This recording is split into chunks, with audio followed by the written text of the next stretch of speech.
The year was 1887, and the silence of Elias Vance's ranch was a living thing.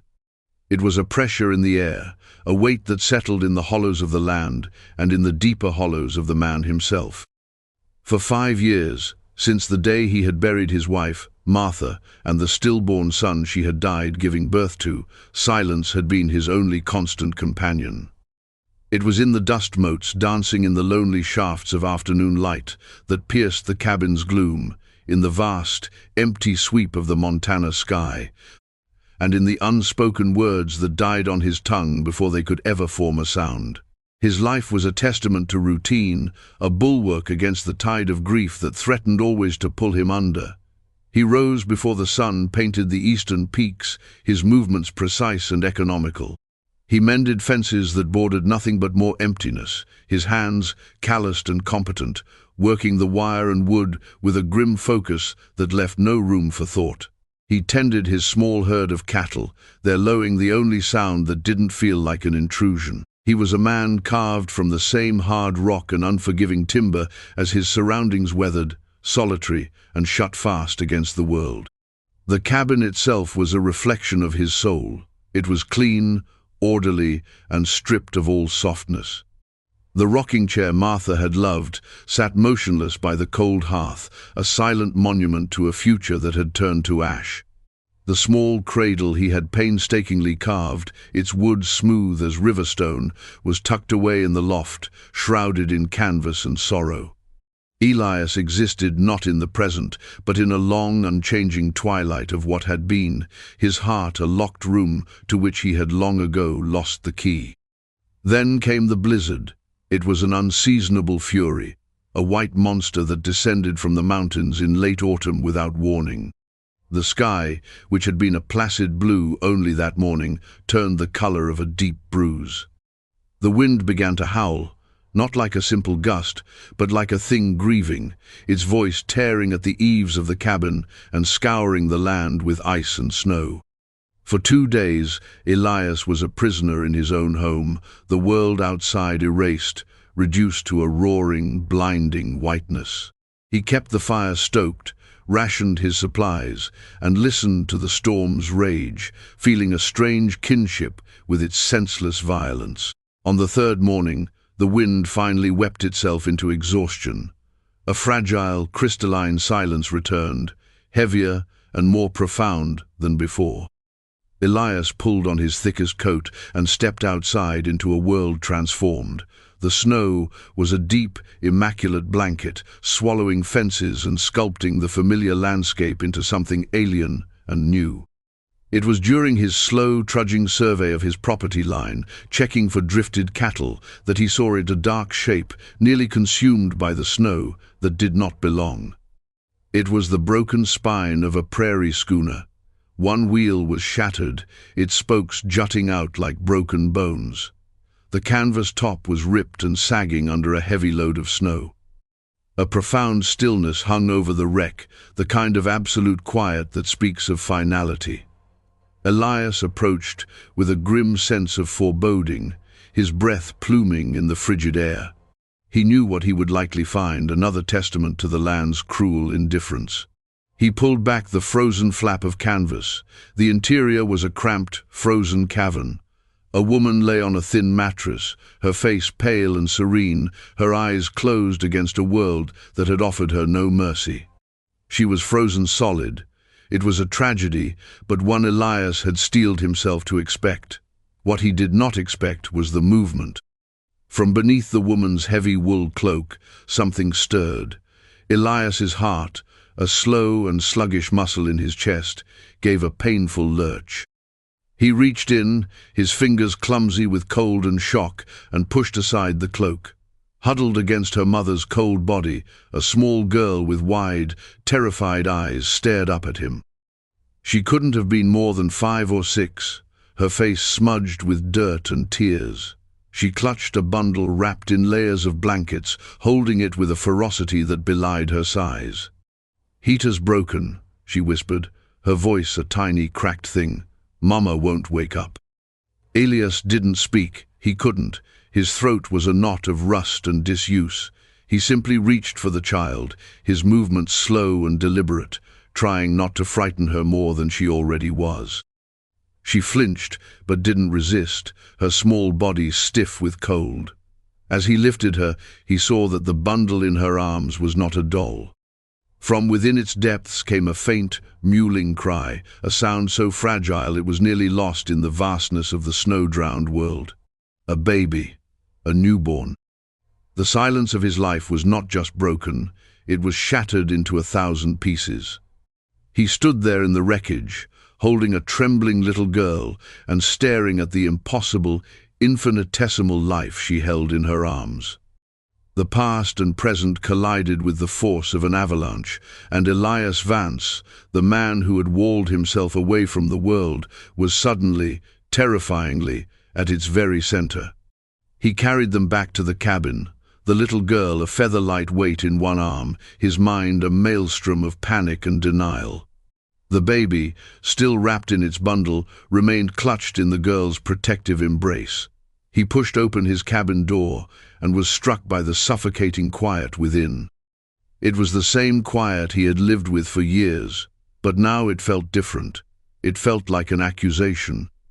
He set the girl down gently near the hearth. She immediately scrambled to check on the baby, her small fingers unwrapping the blankets with a practiced care that was heartbreaking to witness. The infant was terrifyingly small, its skin tinged blue, its cries weak and thin. Elias moved on instinct, his long dormant protective urges overriding his paralysis.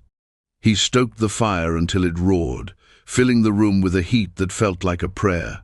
He filled a basin with warm water, his hands shaking as he tested the temperature. "What's your name?" he asked, his voice a gravelly rasp. "Cora," she replied, her eyes never leaving the baby. "And the baby?" "Rose." Rose. The name was a phantom pain, a ghost of the name he and Martha had once considered for a daughter they would never have. He pushed the thought away, focusing on the immediate, overwhelming reality. The baby needed to be warmed, it needed to be fed. He had no woman's clothes, no milk, nothing. He was a cattle rancher. He knew how to pull a calf from its mother in a blizzard, how to set a broken leg, how to face down a wolf. He did not know the first thing about keeping a human infant alive. Desperation was a sharp spur. He thought of the cow that had calved just before the storm. He took a pail and disappeared into the biting cold, returning minutes later with a small amount of rich milk. He diluted it with boiled water, a crude and probably incorrect concoction, and tried to feed the baby using a strip of clean cloth dipped in the warm liquid. Rose fussed and cried, but eventually she began to suckle weakly, taking in the barest amount of nourishment. Cora watched his every move with an unnerving intensity. Her gaze was old, filled with a solemnity that did not belong in the face of a child. She was the sentinel, the guardian, and he was the stranger whose every action was being weighed and judged. For 2 days, this was their rhythm. Elias fumbled through the tasks of survival feeding the baby, making thin broth for Cora, keeping the cabin warm while the storm's remnants kept them locked away from the world. The silence between them was thick with unspoken questions and shared, unspoken grief. Elias worked, his hands and body moving through the familiar chores, but his mind was in a place it had not been for 5 years. It was a place of fear and terrible responsibility. Each of the baby's cries was a blade that scraped against the scarred tissue of his heart. Each of Cora's watchful glances was a reminder of his inadequacy. On the 3rd evening, the baby, Rose, began to wail with a relentless, inconsolable grief. Elias had tried everything. He had fed her, changed her soiled wrappings with clumsy fingers, and walked the floor with her until his arms ached. Nothing worked. Her cries filled the small cabin, echoes of a loss too profound for such a tiny being to contain. He was failing. The thought was a cold stone in his gut. He finally sank into the rocking chair, the one he never used, and held the screaming infant against his shoulder, his body rigid with despair. Cora, who had been sitting silently on the floor, stood up and walked over to him. She looked from his grim, exhausted face to her wailing sister. Her small brow was furrowed with a seriousness that made her look like a miniature adult. She reached out a tiny hand and laid it on his arm. He looked down at her, surprised by the touch. "Mister?" she asked, her voice small but clear in the momentary lull of the baby's cries. He just looked at her, waiting. She took a breath, her gaze unwavering. "Can you help me find a mama for my new baby sister?" The question struck Elias with the force of a physical blow. It was not a child's innocent query, it was a plea born of a loss she was only just beginning to comprehend. It ripped through the careful fortifications he had built around his heart, tearing open the door to that locked room of his grief. He saw Martha's face, pale and still. He felt the crushing weight of the tiny, lifeless body of his son. All the pain he had buried under years of silence and hard labor came rushing back, a tidal wave of sorrow that threatened to drown him. He couldn't breathe. He couldn't speak. He just stared at this small, determined girl who was asking him to fix a world that was irreparably broken, to find a replacement for the mother who lay frozen in the snow less than a mile away. And in that moment, he felt the first crack in the ice that had encased his heart for half a decade. He had no answer for her, none at all. But as he looked down at the screaming child in his arms and the desperate hope in her sister's eyes, he knew, with a certainty that terrified him, that he had to try. He began to rock the chair, a slow, hesitant movement at first, then more steady, a rhythm of reluctant comfort in the vast, waiting silence. The days that followed were a crucible. The blizzard's retreat left them marooned in a world of stark white and brilliant blue, the cabin an ark on a frozen sea. Elias had to deal with the grim necessity of the dead woman in the wagon. With Cora inside, distracted by the task of watching Rose, he hitched his strongest horse to a sled and made the solemn journey. He brought the woman's body back and laid her to rest in a deep grave he dug in the frozen earth of the small, wind-swept plot where Martha and his son lay. He said the Lord's Prayer over the raw mound of earth, the words feeling foreign and clumsy on his tongue, but necessary. It was an act of respect, a closing of a chapter he had never asked to be opened. Inside the cabin, a fragile new ecosystem was forming. The rigid, silent order of Elias's life had been replaced by a chaotic, demanding, and strangely vital clutter. Damp swaddling cloths hung drying by the fire.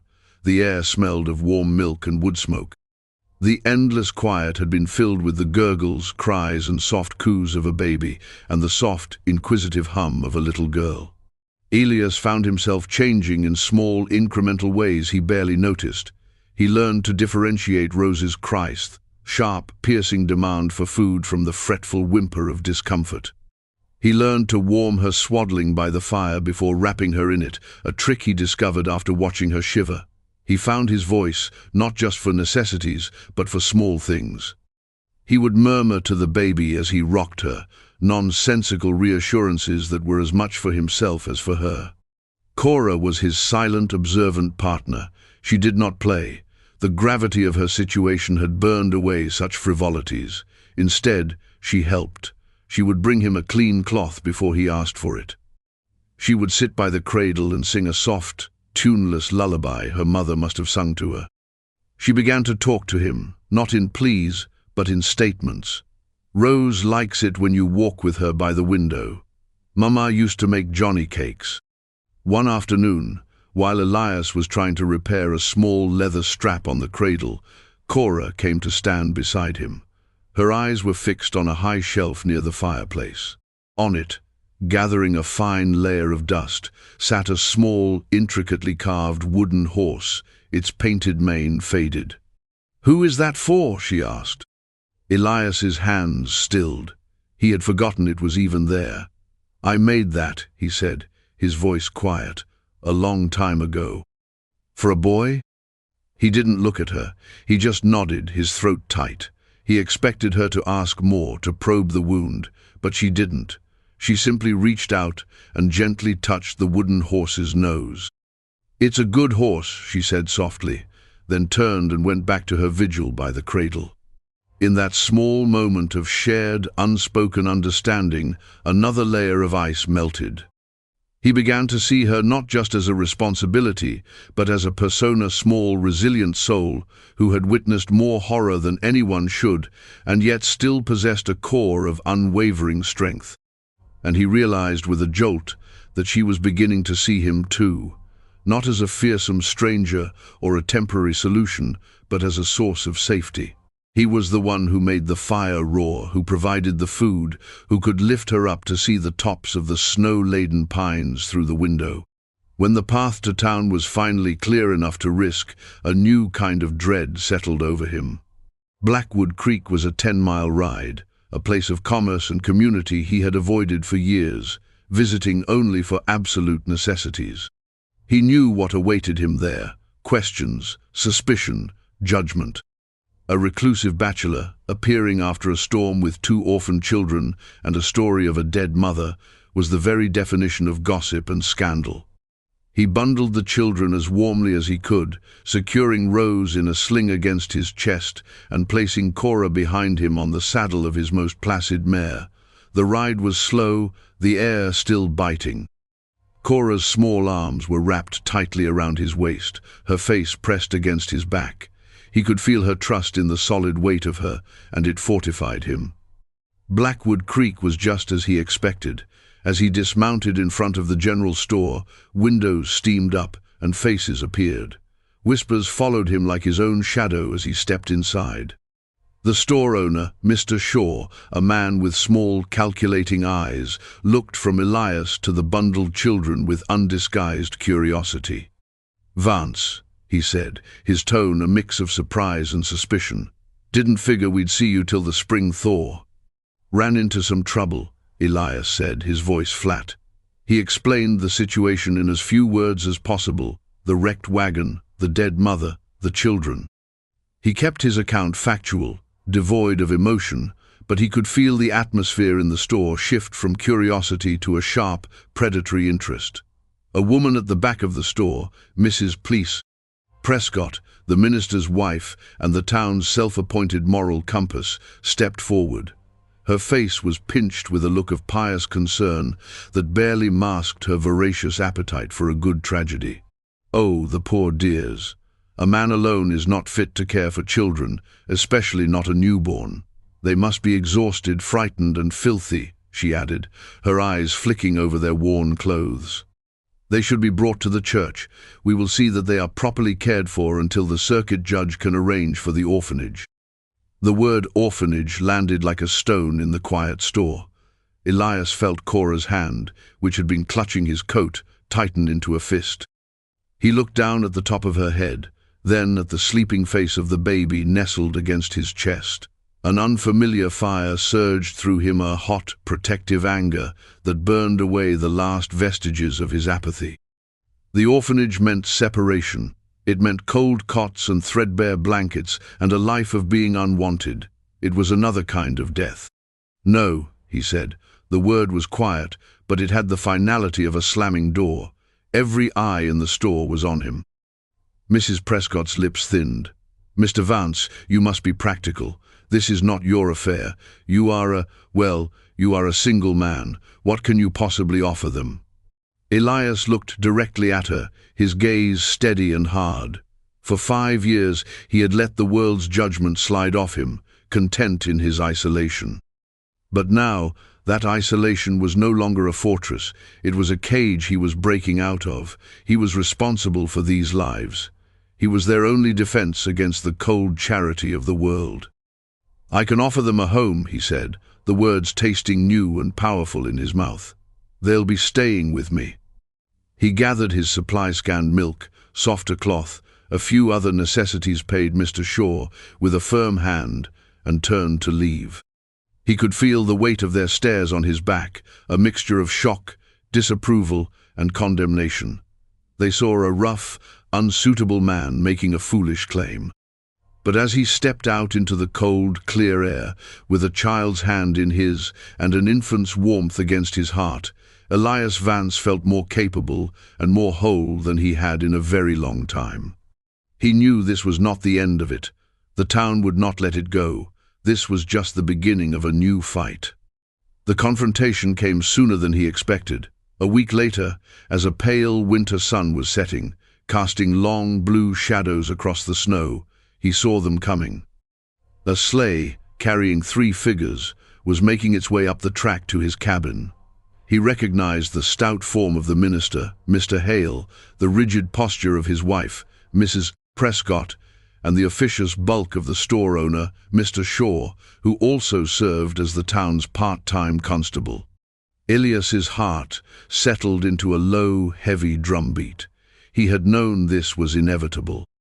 He sent Cora to sit by the fire with Rose, who was sleeping peacefully in her cradle, the very cradle he had once thought would remain forever empty.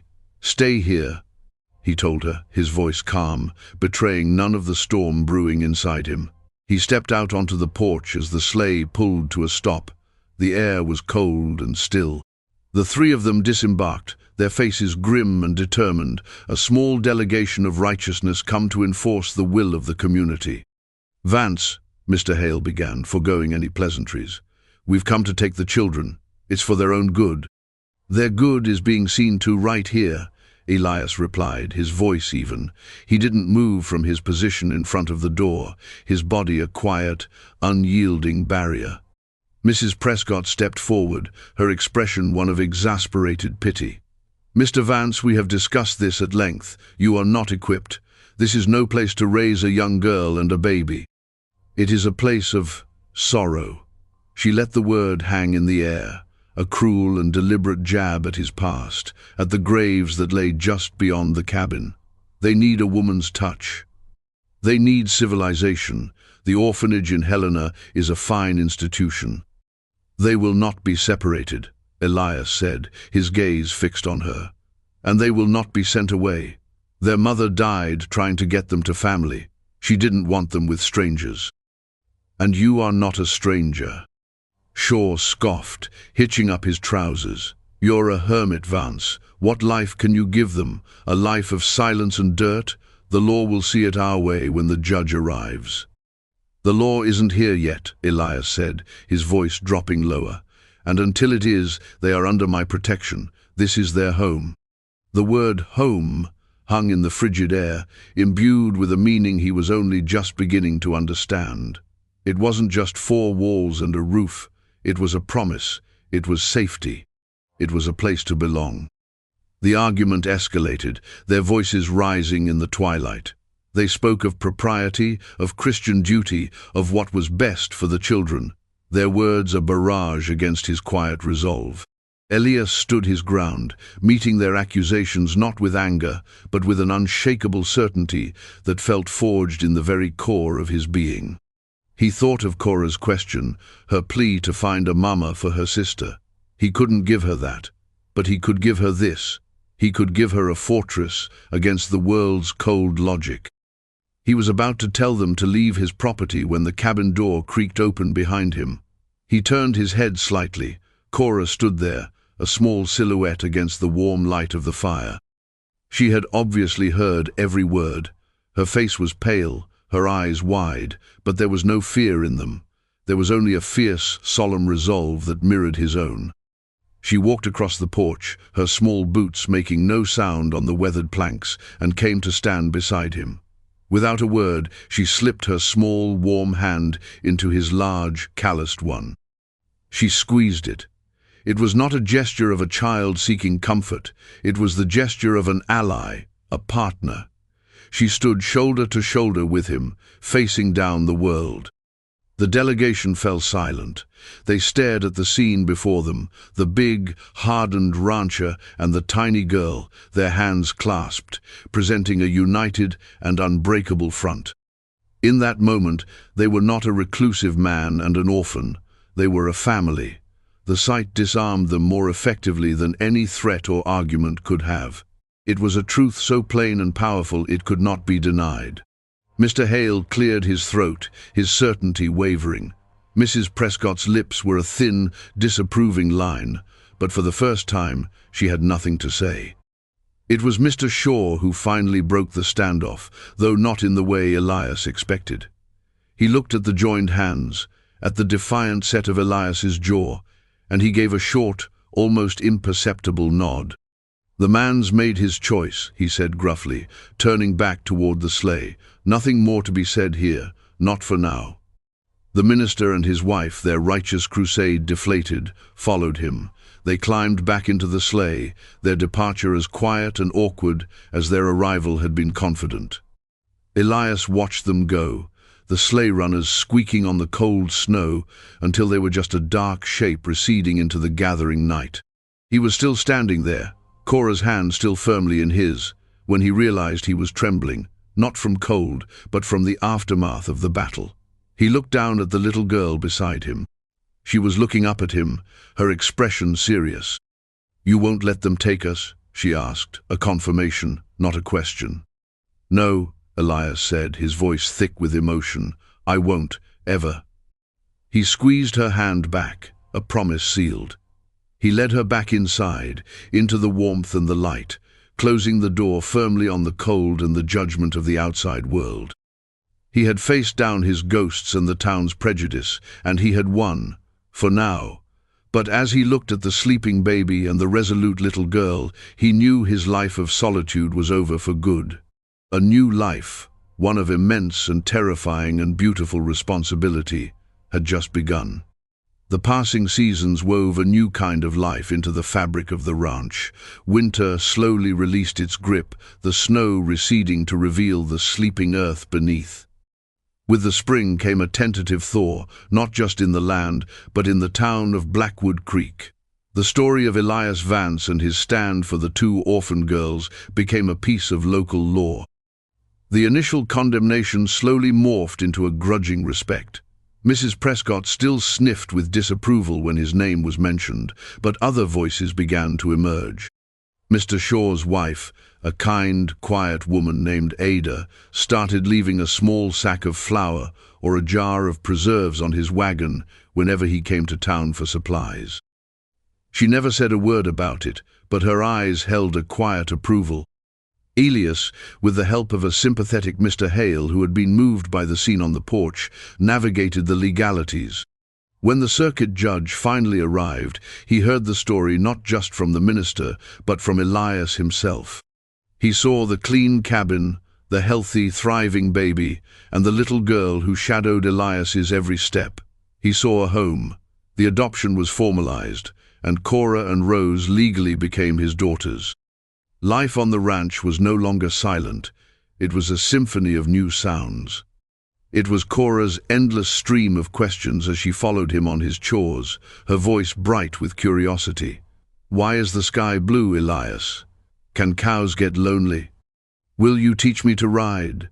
It was the sound of Rose's happy gurgles as he held her, her tiny hand gripping his finger with surprising strength.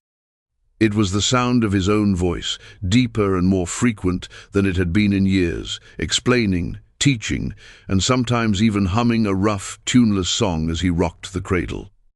The cabin transformed. Cora's small drawings were tacked to the wall. A second, smaller chair appeared by the hearth. The rocking chair was in constant, gentle motion. The ghosts of the past did not disappear entirely, but they receded. The memory of Martha and his son was no longer a raw, open wound, but a scar that he carried with a quiet sorrow, a part of the man he had become.